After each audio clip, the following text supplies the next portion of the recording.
Earlier, many low-caste people had helped Sri Ramanuja to bring in safety the image of Sampath Kumara to Melakotte. Hence, at the temple of Tirunarayanapuram, the low-caste people were given the right to enter the temple for 3 days every year. One can imagine the extent of revolution it would have been when about 1,000 years ago, Sri Ramanuja in his own way established that to a true devotee, caste can be no bar. Sri Ramanuja's concern for the people extended beyond the scope of caste and religion. He also took keen interest in their social well-being.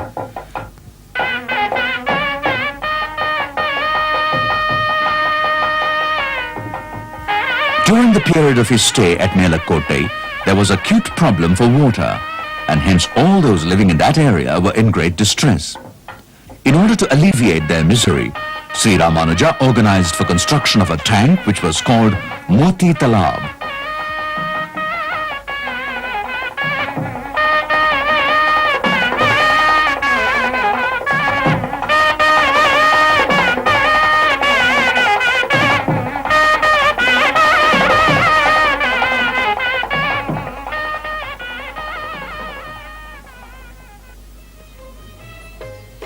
When Sri Ramanuja was to leave Melakotte after staying for 12 years, the devotees were sorely afflicted by the thought of separation which was to follow.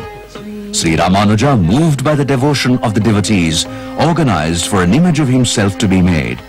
And after transmitting his powers, he handed it over to the devotees, stating that they would get the spiritual inspiration from the image as much as they got from himself.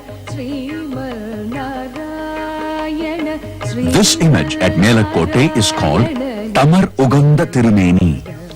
It is said that once during the year 2500 BC, at the beginning of Kali Yuga, Andal prayed to the Lord Sundarabahu that if Sri Ranganatha would graciously accept her hand, she would offer 100 jars of sweet rice, a karavadisal, with milk, and 100 jars of butter along with other delicacies. The Lord fulfilled this prayer of Andal. While studying the Prabandhas of Alvar, Sri Ramanuja found that Andal could not fulfill her word. Therefore, he took upon himself this task, which he completed with all devotion. Soon, he left for Srivilliputtur, the birthplace of Andal, to inform her that her oath had been fulfilled. Tradition says that here Andal called Sri Ramanuja Anna for his act befitting a brother. Thereafter, Sri Ramanuja came to be known as Koil Anna.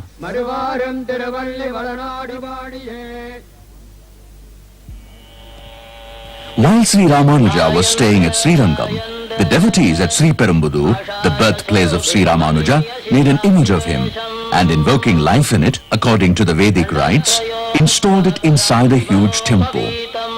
Sri Ramanuja could know all that was happening at Sri Perumbudur even while being at Srirangam. Captivated by the devotion of the people at his native place, he transmitted some of his powers into the image there. As he did this out of his own will, the image came to be known as Tan Ugarnda Tirumeni.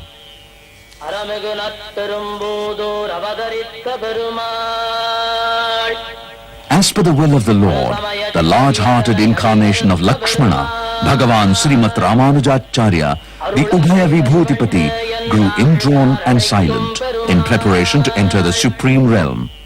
Sri Ramanuja, before entering the supreme realm of God, transmitted his own power into an image of his by breathing into the crown of the head. As he transformed all his powers into this image, it came to be known as Tanana Tirumeni. Around noon on Saturday, the 10th day of the bright half of the month of Magha, in the year 1137, Sri Ramanuja entered into the supreme realm of the feet of Lord Vishnu. After sanctifying the earth for the good and the happiness of many for 120 years, Sri Ramanuja made this world an abode of happiness like Vaikuntha. He gave gems of instructions by which the devotees could enjoy happiness and peace, not only in this life, but also in lives to come.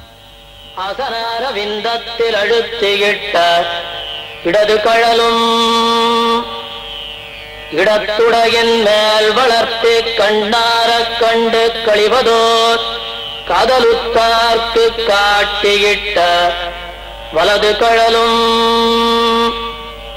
சாட்சான் மன்மத மன்மதாயமான மதுமதன விஜய தூடீர யுகളം போல் இணைத்து வைத்த கணைக்கால்களும்